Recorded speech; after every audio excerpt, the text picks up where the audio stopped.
listening to the House by the Video Store podcast.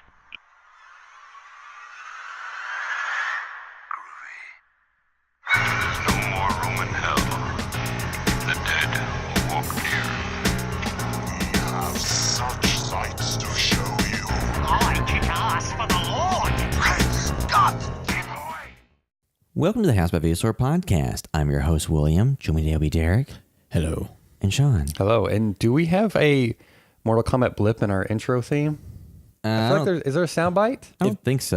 For some Or at reason, least- I thought there was.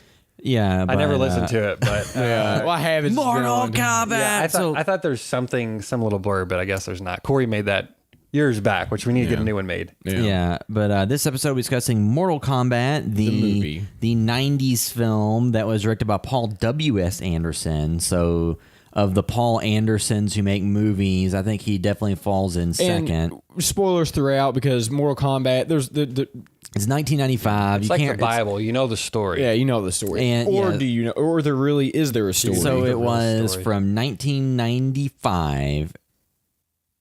Mortal Kombat. We are not going to talk about Annihilation, the sequel, because it was terrible. But yeah, and they had like one returning actor. So yeah. But before we discuss Mortal Kombat, we can briefly discuss things we've been watching. And I'll start off like something that I watched on Amazon Prime as well that you can check out, because like Amazon Prime now is like this cornucopia of different horror films. So they have a lot of like 80s shot on video stuff.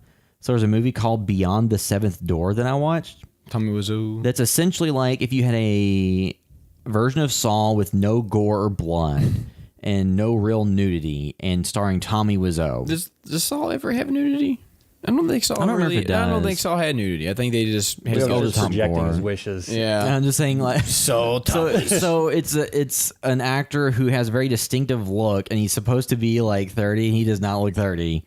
But it's essentially like a guy is in prison, he gets out, and then his girlfriend works at some like castle where the owner's a paraplegic who's wealthy, and he has like stuff hidden in the basement. So they go to break in to steal it, and then it ends up that the basement has a bunch of traps they have to get out of or it'll kill them. But some of the traps are, like I said, there's no blood. And some of the traps are very lame, and there's really no telling. Is like, it cheese on a mousetrap? Chinese finger trap. No. And then you have in between that, you have like sit right next to a mousetrap on both ends. You have to be careful. but the thing is, like, it's It's a a small budget. It's an 80s shot on video movie that was a Canadian production with a pretty small budget. Oh, so that's why there's no blood. It's Canadian. So They don't- it's a movie that was, like I said, shot for video. So it's like the aspect ratio is like 4:3. So it's like the square, like normal standard def box TV size. So you have the bars on the side, which is standard for those types of movies. And it's shot on video, so the quality of it isn't great. I mean, it still is watchable. It's not. What was the movie? Prom Night had the really bad transfer. Oh, it's not God. as bad as that. So it's still watchable. But it's just, I was expecting to be like over the top. And the actor is not quite as over the top as Tommy Wiseau. There's no scene where he's like got a gun in his mouth and doing like weird shit and humping the air. He's trying to do a normal performance and just not very experienced at acting. And is this normal? I mean, and like 95% of the movie is just the lead guy and his girlfriend. So there's like an actor, an actress, and that's kind of it for the majority of the movie. And he spends like 10 minutes measuring something with a tape measure. And He's measuring down this tube to see how long it is. And he's like, wait a minute, where pushing does it he get down. the tape measure from? He has a tool belt when they break in. What people break in Super when Mario Bros. No, when they break in to get to the treasure, to get through all the Don't basement, break he in has, with the tool belt. well, he has a tool belt, and His name's embroidered on it, so when he drops it, like, oh, this John Jenkins broke in my house. And one of the traps, like, I don't see how it would kill anybody because it fills the room up with water. But the way you get into the room is you fall in through like a pipe. Yeah. That's like this big, like 5 foot wide by 5 foot wide pipe. So it feels like if the room kept filling up with water, you would just float to the top and be able to get in the pipe. And then if it filled up enough, go back into the other room. Yeah. But I guess, I don't know what the deal was. Well, it just fills but, up enough that you hit the float.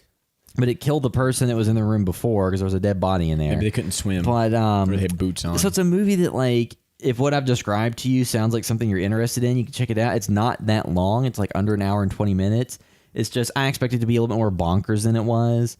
And it felt like if you ratcheted that from right now, like in terms of like on the crazy scale, it's like at a 6. If it had been like ratcheted up to 11, then it would have been like, can't miss recommendation. But as it is, it's just kind of like, I can check it out. It's not terrible. But like, this is something that I would not recommend to the non-genre fan. Yeah. And it doesn't go far enough in any direction to really make it like a required viewing. If you watch this with friends and a few beers, it's probably more fun than just watching it on your own. But like I was expecting a little bit more crazy based on some of the discussion I heard around it.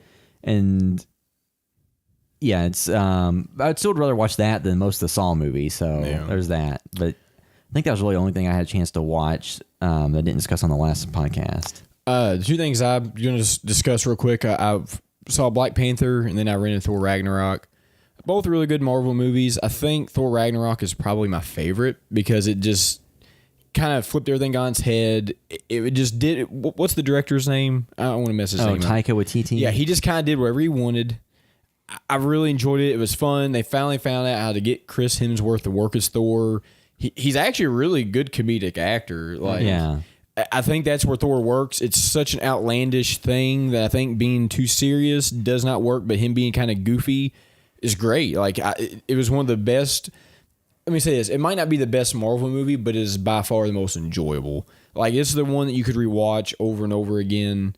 There's really not a down moment. Jeff Goldblum's in it, so anytime Jeff Goldblum's in anything, like I was Goldblum. expecting, like I just rented this too the other day, and I expected to like his character. I was like, oh, cool, Jeff Goldblum, but it actually blew me away how good his character is. Like he's probably, I mean, he's definitely the funniest, but maybe one of my favorite Marvel characters in any of the films. Because he's just so goofy, and like Jeff Goldblum plays. Like I tagged William and Sean in this video where he cooks, and just so awkward and amazing. He's Jeff Goldbluming and is Jeff Goldbluming. Yeah, it's just great. And like the Hulk, they finally found out how to make the Hulk work because the Hulk also I think works kind of as a goofy character too. Because like the other Hulk movies are like so serious, and this is just like. But at least Mark Ruffalo was always felt very good in that role. Yeah, you know what I mean? yeah. Like I always thought him out of Hulk was hilarious and great. Yeah. Like, play, him and Tony playing against each other. I always thought it was great. And then there's a gag with, not only playing against Tony, but something with that. Like I thought the film The was pants stellar. part was funny. He's always pulling the. I really, really, really want to buy that film now. Yeah, I'm gonna definitely. And it has like probably half the cast from Hunt for the Wilder People too, because I was watching it and He's got Sam Neill and Sam. Oh, Yes. No, wait on who you say is the movie because there's some cameos in it. I wasn't going to spoil him. No, but it's great because you're like, is that him? That's him. And then I guess the person chasing Sam Neill and the young kid in Hunt for the Wilder People, like she's in the film, and I was like, what is she from? And then like part of the way through, I realized she is like the main antagonist from Hunt for the Wilder People. And it's funny how many people, because we spoke about Annihilation in the last movie. There's a couple Annihilation characters. Well, one Valkyrie, and she's great. But Natalie Portman's also, she was great in this. Then also like Black Panther, I watched that in theaters I think opening weekend, but I hadn't been on a couple podcasts. That was really good. I think, it just I think it was more of a cultural phenomenon than it was a better cultural phenomenon than it was a movie. And after watching, it's like I definitely recommend it. I mean, it's a movie made $1 billion, so it's a good movie. It's right in the Marvel Panther. Like, it's right in the middle. I still enjoy like Iron Man 3 more because to me that was a movie where like Shane Black got it and kind of did what he wanted to. I know some people hate Iron Man 3, but I mean it was enjoyable. It's just one of those movies where it's like. It's just like Spider-Man. I own Spider-Man. I really liked it, but I probably won't watch it again. Well, unless if I want to throw something on. I think with Black Panther, I think I think Thor Ragnarok, the weaker element was the villain. But I think that was on purpose. Because they didn't give Cate Blanchett enough to do. Like her character was still like a formidable foe, and it was better than some of the other villains they've had, but she didn't have enough to do, and her motivations were one note.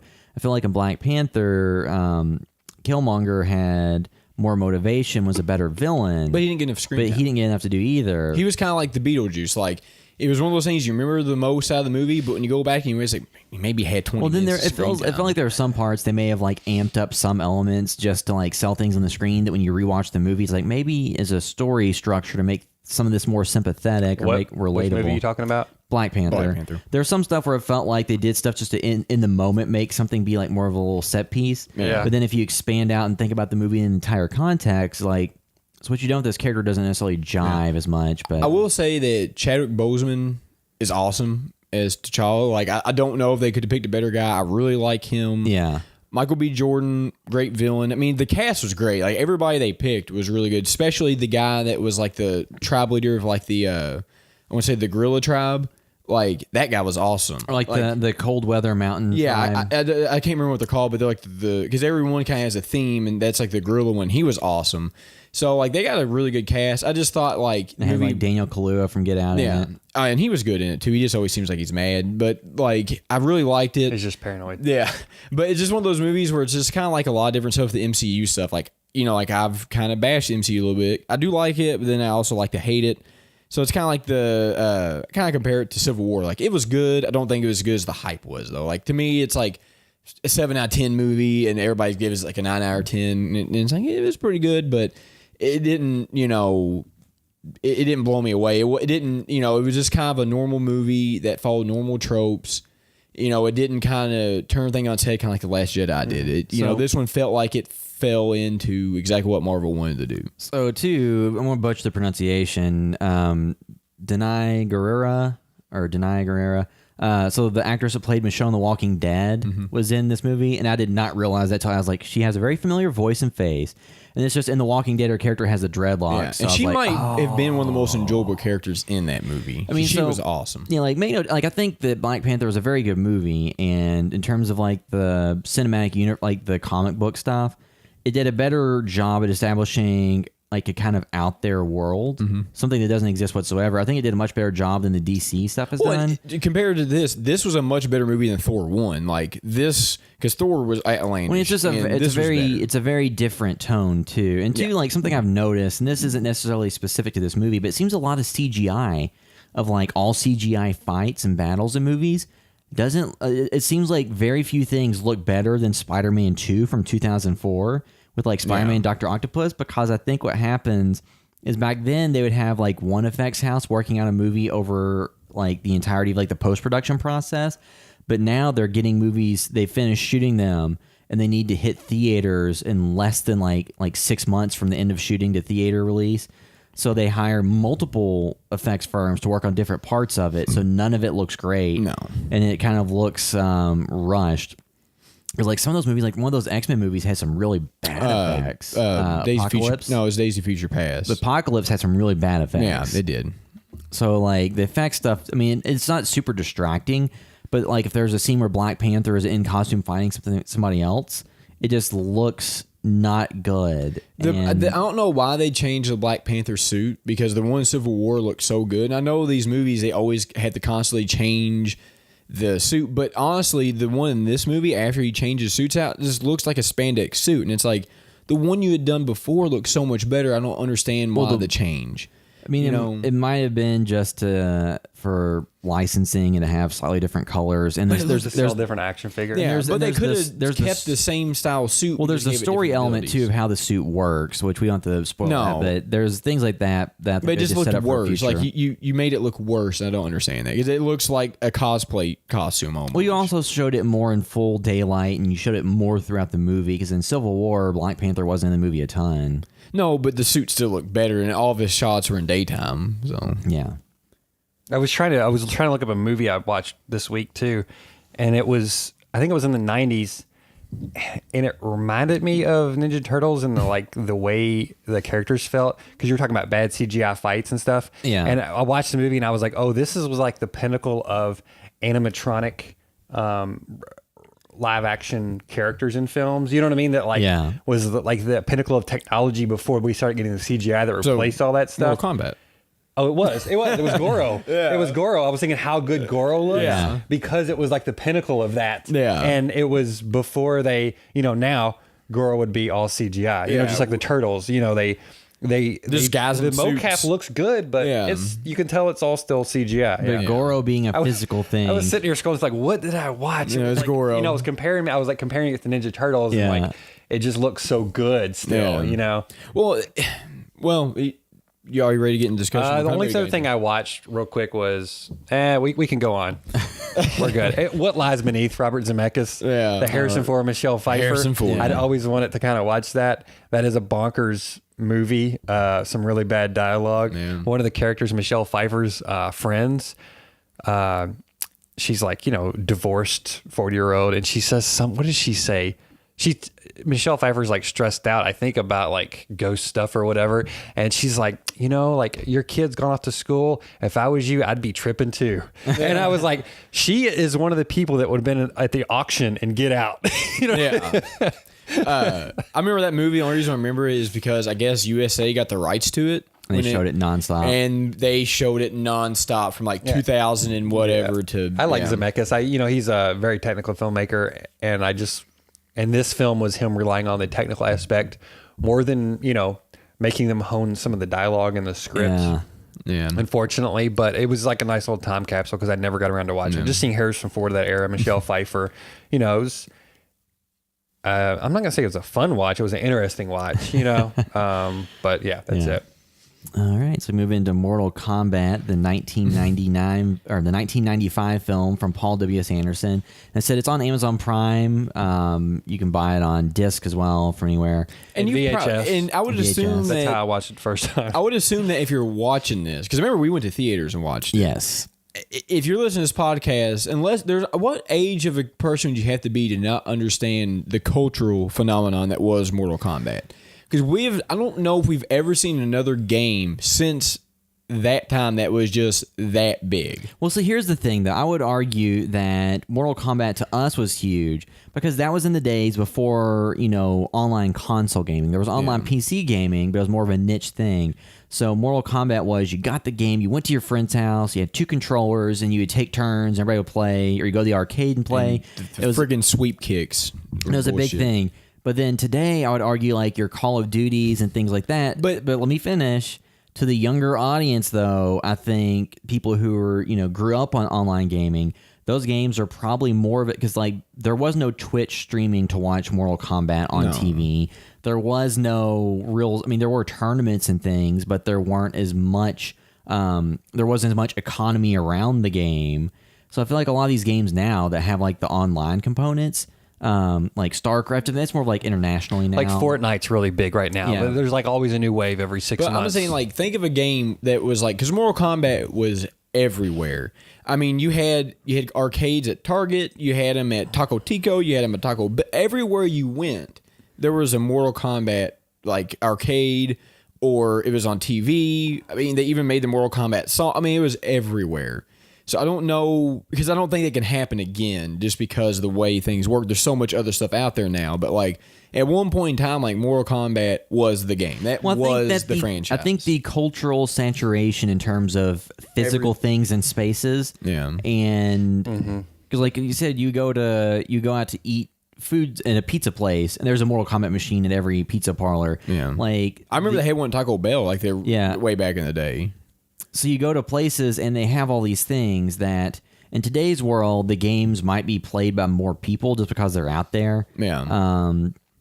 And like Minecraft, that's played by a billion people and kids watch videos. So I think that the culture around gaming has changed a bit. But like you said, I don't know there'll be as many things that were the focal point of attention because in today's world, there's so many much. things. Yeah. But like Mortal Kombat really like defined it. A fighting game, like it was because like I would argue that I have not played a new Mortal Kombat game in a long time. I've only really played the originals and stuff. Yeah, Street Fighter and Tekken might actually be better now. I don't know. I can't speak to any of this because I don't keep up with that stuff.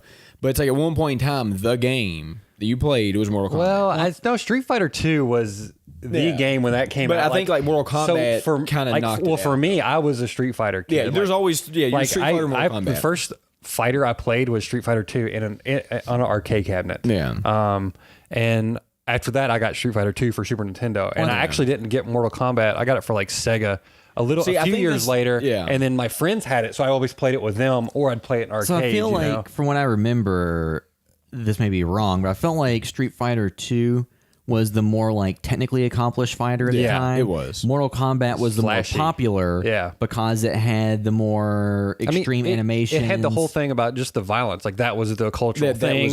People were trying to get it banned. The ratings on games was coming around the time. It created the fervor and the fear around it. And like so mentioning like seeing it in theaters. So when I have a vivid memory of being in the theater watching Mortal Kombat, and then at the part of the movie where Scorpion and Sub-Zero came into screen, like people were literally clapping in the theater, like when they saw that. And I'm sure they were pissed off immediately at what the story was, because as a kid, I'm like, the thing that I think that made Mortal Kombat stand out amongst like Street Fighter was in Street Fighter the characters had little to no story. Yeah, you knew M. Bison was bad, but that really wasn't fleshed out in the games as much. Yeah, Mortal Kombat had the text at least. Yeah, Mortal Kombat had a story, and there was like the strategy guides and the fatality books and all that stuff that you could buy had more backstory in some of the characters. So you knew that, like, you know, Scorpion was a character that was there to get revenge, that had like come from the afterlife. Sub-Zero killed his family. He wanted to kill Sub-Zero. So you had all these characters seemingly had these different motivations to win and join the tournament. And then to me, that makes it an incredibly easy movie to make. You have a tournament, and then here's all these characters and these different motivations, and it's like Bloodsport, but with like superpowers, essentially. Yeah. And then the movie wanted to hone in with like 1, 2, or in the case of the movie, 3 kind of lead characters. Yeah. And, you know, your Liu Kang, Johnny Cage, and Sonya Blade. So the movie wanted to go a more traditional route and center you on a few characters that you could follow. And then make all the other characters just be minions of the bad guys, which I think was to the movie's detriment in a huge way. Because as a kid, I mean, I don't know if this holds true for everybody, but most people I knew liked Scorpion, Sub-Zero, Reptile. They liked those characters and didn't give a single shit about Liu Kang or Johnny Cage. I always kind of like Johnny Cage. I thought he was kind of a cooler. Yeah, I thought he was a funny character, but like, for me, it was Sub-Zero and Scorpion. Yeah, those were the ones. Like Smoke from Mortal Kombat. Like those were the interesting characters. So taking those characters that were the fan favorites, that in the game itself, like Scorpion was more of like a wild card that was there just to get revenge.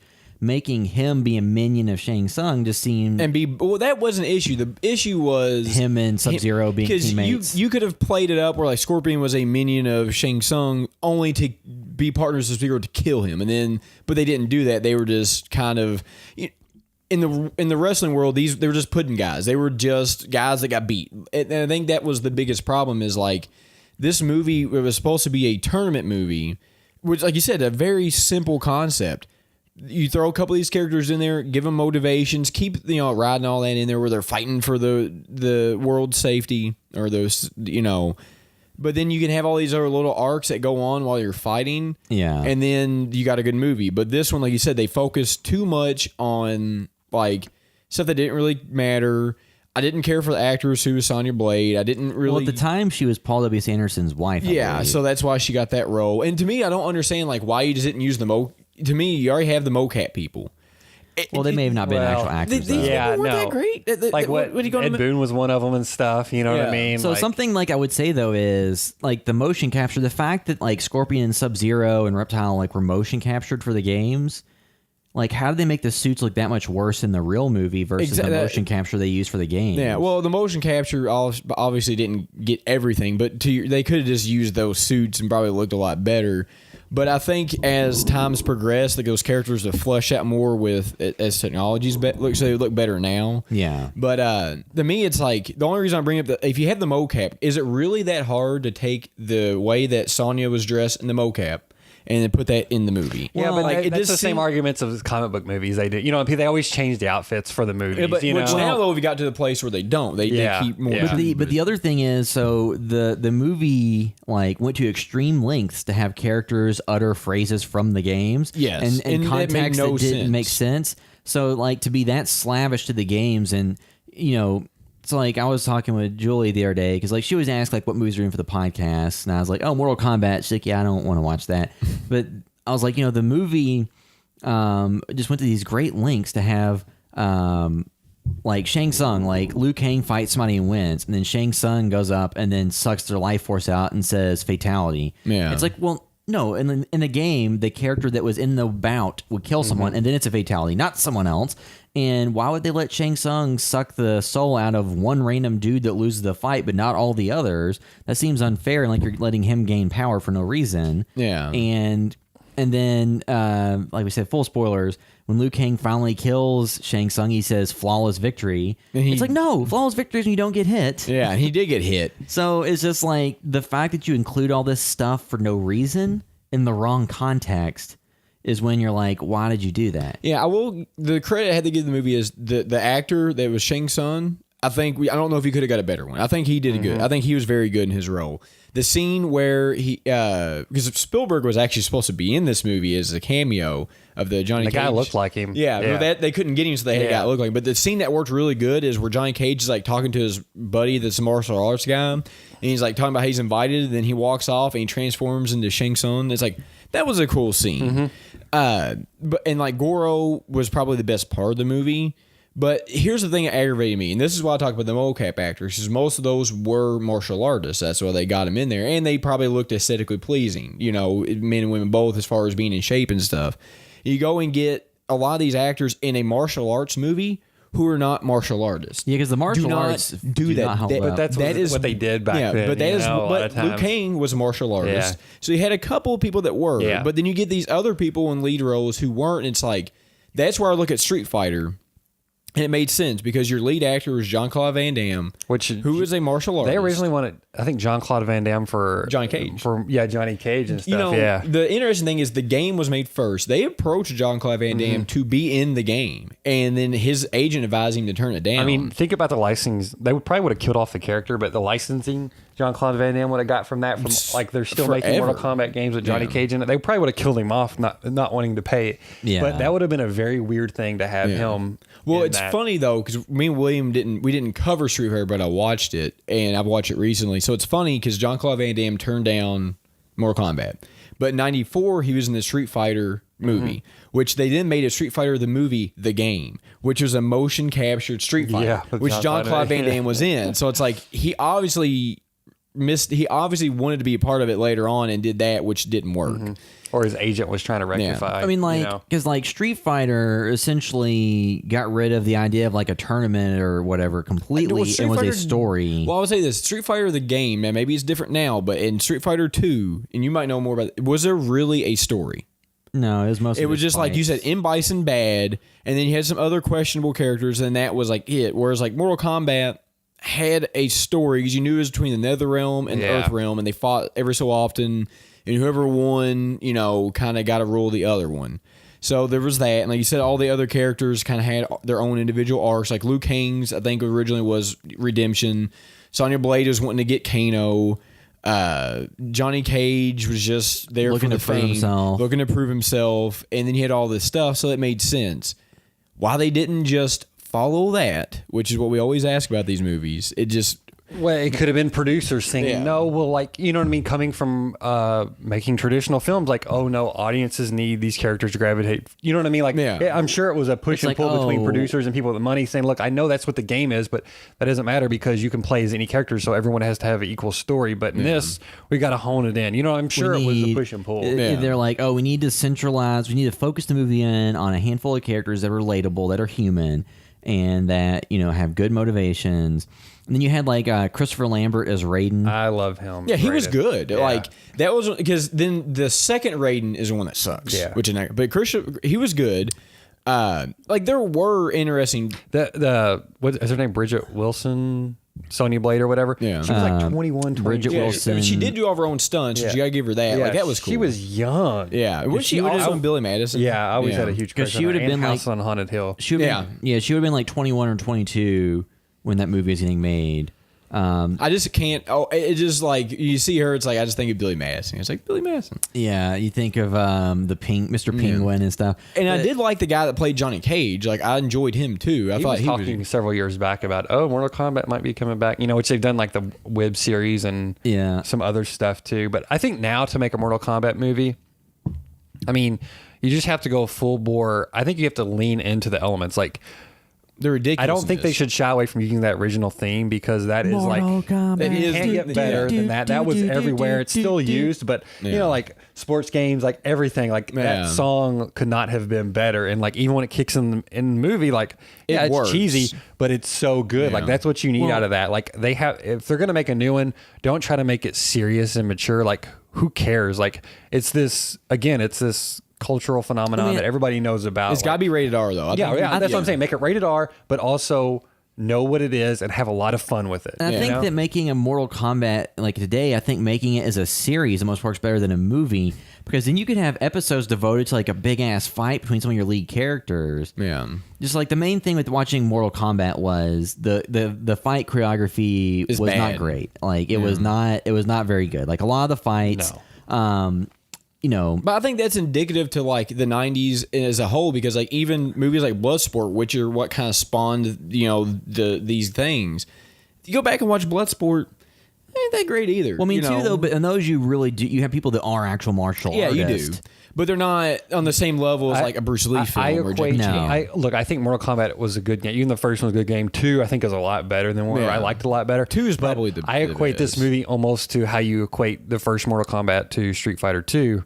Was like Mortal Kombat is a lot of the flash. You know what I mean? And the meat isn't there maybe at first. It's fine. It's good. But you know what I mean? Like, and that's how the film is. Like, a lot of the meat's not there, but it has so much flash. It's still entertaining for a young audience. And now, like, if you grew up with it, you can still watch it and enjoy it. Like, I think I was looking on Amazon, and the IMDb rating or the Amazon rating out of 5 was 4.5. Yeah, which blows my mind that that high. But like The Shape of Water was a 3.5, which is an Oscar winner. You know what I mean? But so like people watching this on Amazon know what they're getting and they know what they want and they like it. Like I don't think the movie's not paced in a slow, boring way. I mean, it's not like once they get to the island, there's fights happening pretty consistently. Yeah, well, but the issue and randomly almost sometimes, which is cool. Like, hey, keep it going. Like, we just need this fun movie that plays the Mortal Kombat theme. But I'm fine with them saying random shit at times and having just people in because, like, there's a story in Mortal Kombat, but I would never really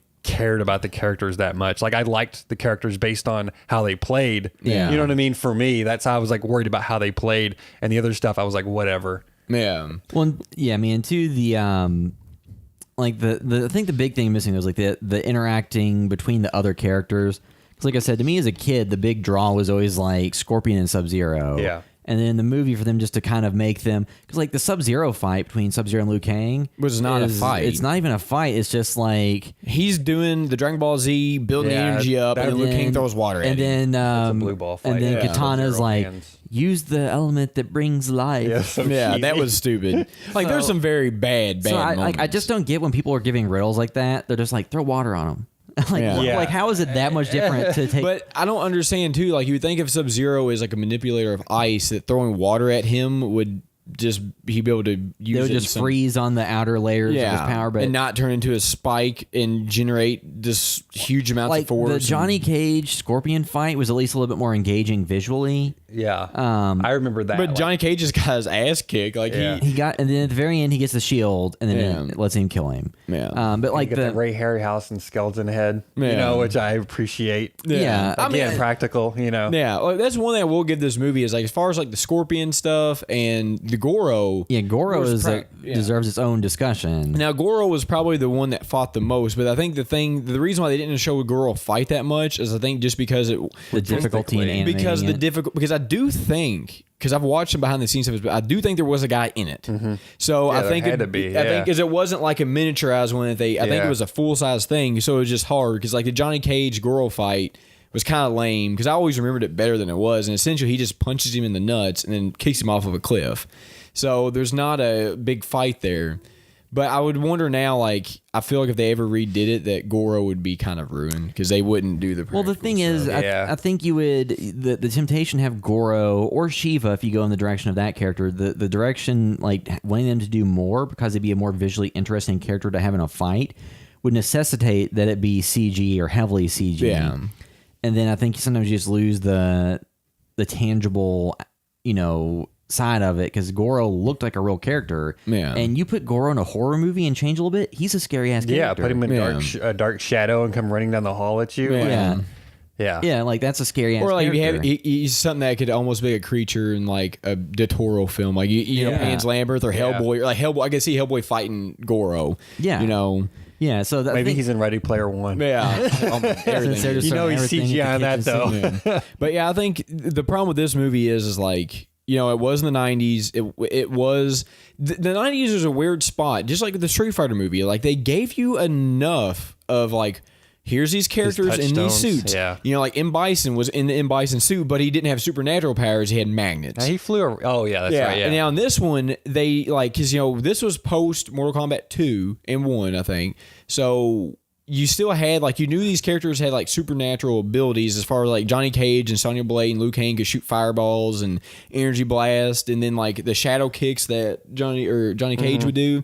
They give you a little bit of that, but they don't want to go all the way. But they'll go all the way with Scorpion and Sub-Zero, and it's why not go ahead and go all the way and just do it. I mean, and two, if you even want the explanation to be that they're normal humans on Earth don't have this ability, but in the other world or the underworld or whatever it's called, the nether realm, these abilities are able to manifest because there's something different in the environment, and magic exists there. So then they discover their powers throughout the fights and use them as they go along. Yeah. Hey, there's some story development they didn't even think about using in the script. Yeah, and I'm saying that's because they have Johnny Cage do a shadow kick. That Scorpion that goes into the. One scene that was cool, which I would have liked to see more, is when Johnny Cage is running through the wooded area with Scorpion at first. Yeah. That was reminiscent of Mortal Kombat 2. So they took a bunch of stuff out of this. It's a hodgepodge of stuff. And they had the place he fought Scorpion in, I'm pretty sure is the Scorpion level they had designed at one point, because it's very similar. So it's just weird how they pull stuff but not go all the way. Because they gave you just enough, which is the weird thing that as we've all mentioned, that they did in the 80s and 90s with comic book movies 2000s. or video game movies. Pre-MCU. They give you just enough of some of the things you're familiar with without giving you what you really want. Yeah. And so you're happy enough, but not. Because as a kid, when I watched Resident Evil, they give you a fraction of it. Yeah, you know what I mean? But this was even better than that. This gave you way more. This gave you 50% to 75% of what you wanted. It's just you were really missing that last little bit. And I think too, if somebody came, I think the perspective of seeing this in theaters originally as a kid, if somebody's favorite character was Liu Kang, then this movie was a lot more of what they wanted. But I think if you came in liking the other characters more, then because even Raiden didn't really do much in this first movie. Now the other thing that was, I think, an ill-advised decision was you have this movie, you have this story arc they set up where Liu Kang has to win the tournament because he's kind of the chosen one, and then he wins, Earth is safe, and then you get back to Earth, and then immediately Shao Kahn shows up. Shao Kahn shows up, and then Raiden and all the characters are ready to fight. Yeah. So they make the movie, they kind of lessen what happened in the movie by immediately making it go into sequel territory. And I think that just weakened the overall prospects of it. But I think the film was not strong enough on its own for that to really matter. For me, I didn't see it in theaters. I would have walked out oh, I can't wait to see the next one. I love that scene. When they're walking up, I love the music they play before that. And then the Mortal Kombat theme kicks in. I rented this same with Street Fighter. There was a gas station up the road that rented VHSs. I rented Street Fighter first because that came out. And then I went and rented Mortal Kombat when that came out and watched both those. Here's the thing that's funny is both movies are bad. Street Fighter and Mortal Kombat Street Fighter I don't think holds up as well. I haven't seen that in a long time, but I think Mortal Kombat still has enough of goofy fun elements. Yeah, they are both bad, but I think Mortal Kombat is the easy, because I watched them both relatively recently, because I watched Mortal Kombat the other day and I watched Street Fighter a couple months ago. Street Fighter's big appeal is you have Jean-Claude Van Damme. The biggest issue with Mortal Kombat is they do not have that. They do not have, when you look at that sheet of actors, there's not the guy. And Christopher Lambert was in Highlander and stuff, but he was not. But he wasn't a lead guy. He was just kind of in the back. And he was great. The problem with this movie is you have people that are good but not great. And I think that's the tell of this movie is it could have been, it was never been a great movie, but it could have been a good movie. Well, and the thing is, so the actor played Liu Kang, Robin Shao, he was good, and he actually had martial arts experience, and he looked like he could kick somebody's ass. Wasn't he a Beverly Hills Ninja? Oh, let me see. What's his name? Because he was, Beverly Hills Ninja. Yeah, he was Chris Farley's. Was he his brother? I don't remember. But it's just one of those. For me, I think they could do another one of these, but again, I want them to lean heavily into it. Maybe tonally it's not right, but I would almost I want a movie because one, I don't think they've already made the series. They've already made those web series that are R-rated. I didn't really care about watching them. You know what I mean? I want to see a big, expensive, bombastic movie visually that is awesome. I want to see Zack Snyder like do one almost, but he may take it too seriously. You know what I mean? Like, you want to have it like where it's a tone of like, hey, we know what this is.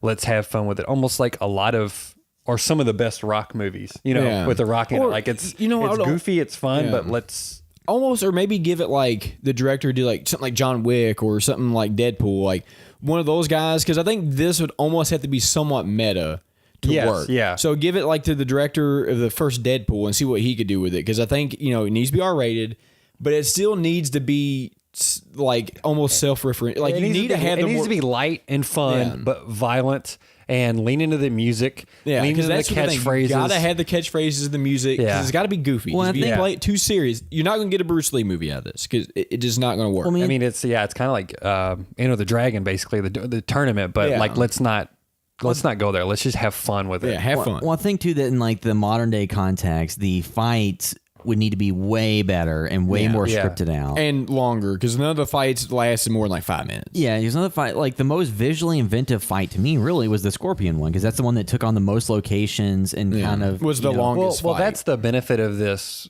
universe too, is that you have stuff like the Raid and everything that has amazing fight. John Wick that has amazing fights and choreography. Well, this has the supernatural elements. You know what I mean? Just like when you have a Marvel film, like say Doctor Strange, where they can do weird stuff with the buildings and everything. Yeah. Like do that with this, but with all those powers. Like make it look like I'm watching an anime, live action anime. You know what I mean? Where stuff is flying around, people are throwing fireballs and everything. Yeah, you got to play into it. Well, and two, like something that like as you touched on with Resident Evil. So the director Paul W.S. Anderson directed this, Event Horizon, Resident Evil, things like that.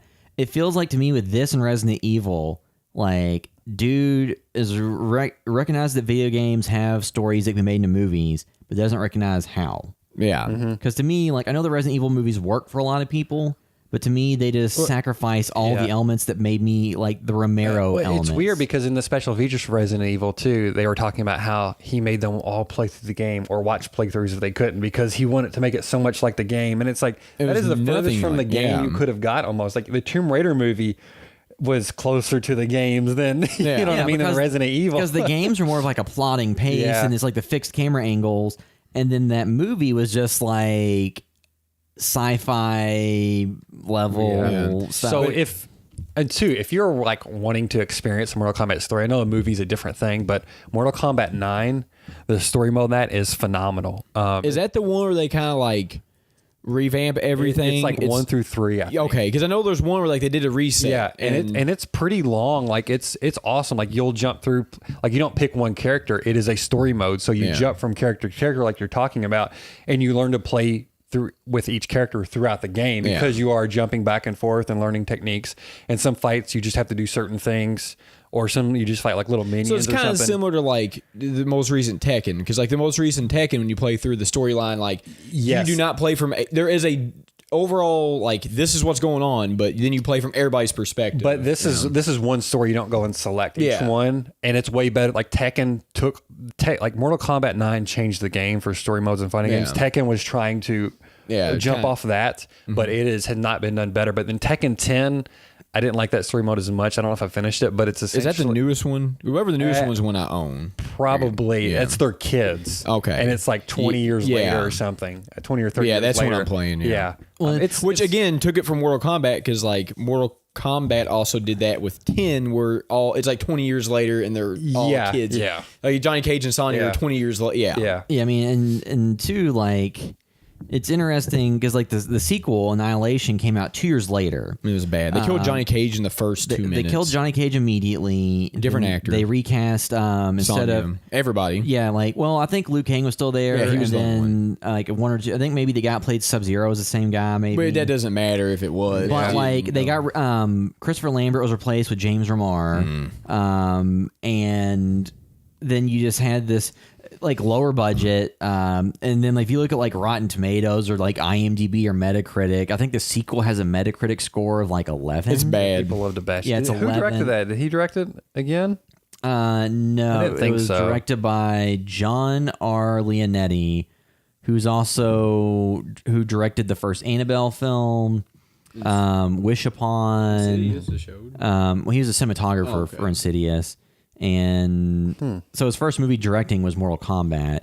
But he's been involved like as producers and things on the other movies. So he's had a decent cinematographer. career. I mean, So it's just like one of those movies. I think that was just ill-conceived. They tried to hew more closely to the game and have more like effects on a lower budget with probably more crunch production schedule and things like that. I think also the most successful way to do another Mortal Kombat movie is just only do it based upon like the characters in the first 2 or 3, the first like 2 games. Don't add everybody that's been in it through the entire 20-year plus span of it. Yeah. Just do a more of a 1 or 2. Take 2 in those characters, work off of that. Because I think the more characters you get in, they're more convoluted. So the tighter story you can have, the fewer characters, I think the better. Well, then it you would start be. getting into like all the cyborg ninja characters, like Which Sector I'm and like, Cyrax. whatever. Like I liked them; they were fun elements, but They were cool looking in the 90s. that's going but- way far out there. Yeah. Even like there's enough crazy stuff built into those first 2 games. Yeah, so Yeah. maybe do 2 because you have a little bit more Yeah, expansive. you just need like some human characters, some like Goro type characters, some ninja characters, and that's And if really all you do need. Sub-Zero and anybody like Sub-Zero, Scorpion, cast Asian actors for them. Martial artists, don't get some white guy. Like nobody do keep because I think that Scorpion and Sub-Zero are both Japanese in the actual. Well, if they were ninjas, you would think. But I mean, like, who knows? Yeah. You know, or if they were samurai or whatever. Like, the point being, those are movies where you should get real martial artists. Yes. And focus on that aspect. But yeah, so like in terms of and the 2 we didn't mention the terrible like Beast Wars animated series level animation Reptile. for Reptile. Oh, where it yes. looks like PlayStation 1 graphics or like one of those Yeah. 90s TV series. It was for really kids. bad. Like, where did their budget go on that? And it's just it would. Goro took up all the budget, so You would imagine that if you were to show Mortal Kombat to a group of kids today, they might just laugh out loud at Reptile. Yeah, Reptile is very bad. But then They again, might wonder like, what is going on? Like they'd probably be like legitimately confused. like, Yeah. why is this video game thing that looks worse than Minecraft in here? But Did you guys watch Mortal Kombat Conquest? The TV, the cartoon. the TV show. Yeah. I was trying to think of the name of it. Yeah, I used to watch that too, like on USA. Well, it's funny you think about it. At one point, they had a Rainbow cartoon, and they had Mortal Kombat Yeah. cartoon, and it's like, it doesn't make any sense. well, they had like a Mortal Kombat live thing too, I think, where they would do like fights and costumes funny. and stuff. And I remember wanting to see it, and then I'm glad I probably didn't because it's probably been terrible. 'Cause, like There might be a VHS out there. We should look Yeah. at that. Just like they had like those Ninja Turtle like live performances Yeah. VHSs. We should totally do that. Yeah, so I guess we can kind of go through and give our scores on Mortal Kombat. It's kind of Okay. hard Yeah, to it's score. so hard maybe to score. I mean, to me, it's not. Like, I'll guess I'll go first. It's a 5 out of 10. I mean, it's not so awful that you can't enjoy. You have to enjoy the Mortal Kombat franchise. If you don't enjoy the franchise, the movie's pointless to watch. I thought you were saying in general you have to enjoy the Mortal Kombat franchise. Like no, Yeah. no, you do have to enjoy it. But I mean, you have to have some type of interest in there. I don't think if, Oh, if, yeah. if there's no nostalgic thing there, because this is definitely 90s. Like you're going to be disappointed. The fight scenes are bad. There's not really anything memorable as far as fighting goes outside of like just seeing Goro on screen. If you don't have affinity for the games, the movie doesn't really land Yeah, for you. because You there's can not go- there. There's no moment to watch. You can go watch Enter the Dragon or something and get way more of your martial arts fighting. or like fix. Drunken Master or whatever. I mean, there's so many other martial art films you go watch because this one is not a martial arts film. No. Yeah. I mean, in terms of like giving it a score, like once again, it's hard because It's not like good. if there was a like the nostalgia factor. Even as a kid, I came out of the theater disappointed because like, Yeah. well, they didn't focus on the characters I liked, and they only pulled the elements from the games that were the very surface level things. It seemed to have somebody that didn't really get what made that interesting to me, at least. So I came out of the theater kind of like, well, they kind of ruined my favorite characters, and then left it open for a sequel that probably won't happen. Which it did happen. I mean, it did, but unfortunately. it was like direct to video type thing. Yeah, like And- Billy That, Zane or that something, was or direct to whatever. video? I didn't realize that. or it might have been in theaters, but it went to was- theaters. It just bombed. It was not a big movie. It did not last very because long. they made this movie on like an $18 million budget, and it made over $100 million. So it was a box office success in that point. Whereas like Street Fighter was on $35 million, it made $99 million. So like both of those movies made money, but you know, it's one of those things where it's like it just gave you enough to make you happy, especially the age range they were going for, because they were going for younger people. Obviously, like teenager Yeah. to early 20s is probably where most of this is marketed. see, and family went to watch, like your parents took you. So Mortal Kombat Annihilation made $51 million worldwide, and Mortal Kombat made $122 million worldwide. So it made like $100 million in profit, probably. But I think that had Mortal Kombat been a bigger hit, that would have encouraged more people to make video game based movies. Once again, I think the thing that studios are just now starting to get around to is the fact that it's a video game doesn't matter. Is what's the story you're adapting? Is the story you're adapting good? Are you? I don't think they are getting around to that because right now they're doing the Asteroids movie. Well, there's Tomb Raider coming out, Rampage. Yes, Tomb Raider and Rampage will be interesting. But they're doing like Asteroids. What was another one they're doing that's like, I don't know, another just like space shooter or something. Yeah. Like they're doing some that there's no story there. You know what I mean? They're just getting properties. Well, what was the one Michael Fassbender came out? Assassin's Creed. Yeah, which that bombed. I think studios still don't get the fact that just the fact you're adapting a video game isn't enough. You need to adapt a good story with actors that match the characters. Hopefully, like this Tomb Raider looks like it'll be decent. It looks like, a modern day Indiana Jones-ish movie starring Lara Croft, and Lara Croft is a real woman, not a CG model character with breasts that are so large. Don't talk about Angelina Jolie like that. I'm saying like the game. Like if people wanted the game character, because people have been complaining like, oh, she doesn't look enough like the game Laura. It's like no human does. Well, the new Laura they changed. Yeah, they made her more reduced her breast. Well, I haven't size. watched I haven't played the game. They in a reduced while, the but- breast size. They are more woke now. But I just mean like the people still are harkening back to we went Tomb Raider 2 Laura Croft. It's like, well, that was a polygon. That wasn't a real person's model, but still real me, damn it. This year will be interesting because if Tomb Raider and Rampage, which I think Rampage is going to make money. It might not be a good movie, but I think that I don't think it'll change anybody's mind. I think their thoughts on how to adapt those properties are still the same. It's I don't know if Rampage makes good money. I mean, Jumanji, I think almost broke a billion. But if Rampage makes money, it's not because nobody knows what the hell Rampage is. We know what it is, but anybody under 15 knows it's going to be because of The Rock. Yeah. They can't just throw anybody on there and say, "Oh, a Rampage movie is coming out." Yeah, which I don't think anybody was begging. And they're not even doing the same story again. They totally changed the story. They totally change it. But who cares? But yeah, demystifies. I would probably. I don't know what to give it either. Like I enjoyed it when it came out, but also like I wasn't that disappointed because again, like I liked the games a lot, but I care. Like I was like, ooh, I like that Sub-Zero freezes people. Like I like looked at the story, but I really didn't care that much on those. It was enough for me at the time. The music, I think, was super fun and exciting. Yeah, the soundtrack I owned and listened to. Yeah, like I love the music. We actually still have it somewhere. I got it in my house. And so, like, for me, that was enough, but it wasn't something I went out and bought. I don't know if I bought the DVD when those came out, but like I said, I rented it, watched it, and would watch it on TV and enjoyed it enough.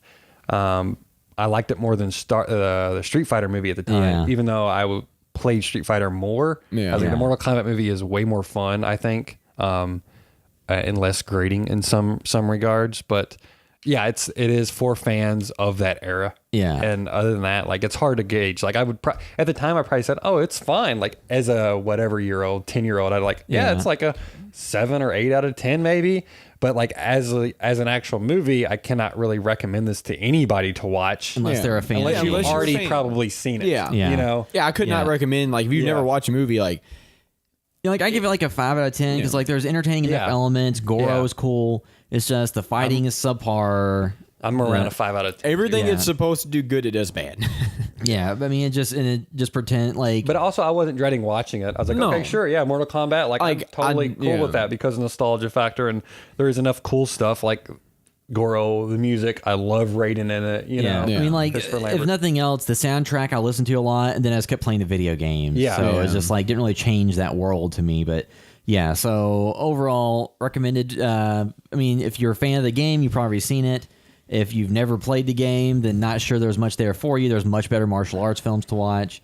But yeah, so that'll wrap up our discussion and review of Mortal Kombat. If you're listening via iTunes, you can do us a huge favor, leave a review there. That helps other people find the podcast.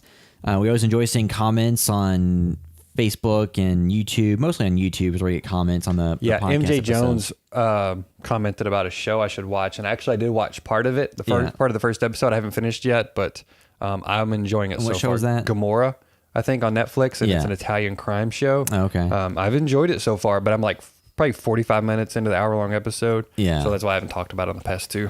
Yep. So Yeah, so you can also find all the work we're doing at houseofvideostore.com. Find links there at all of our social media accounts. Make sure to follow us on Instagram at HBTVS_official. Sometimes we'll post Instagram stories about things we're watching or things we do on the podcast coming up.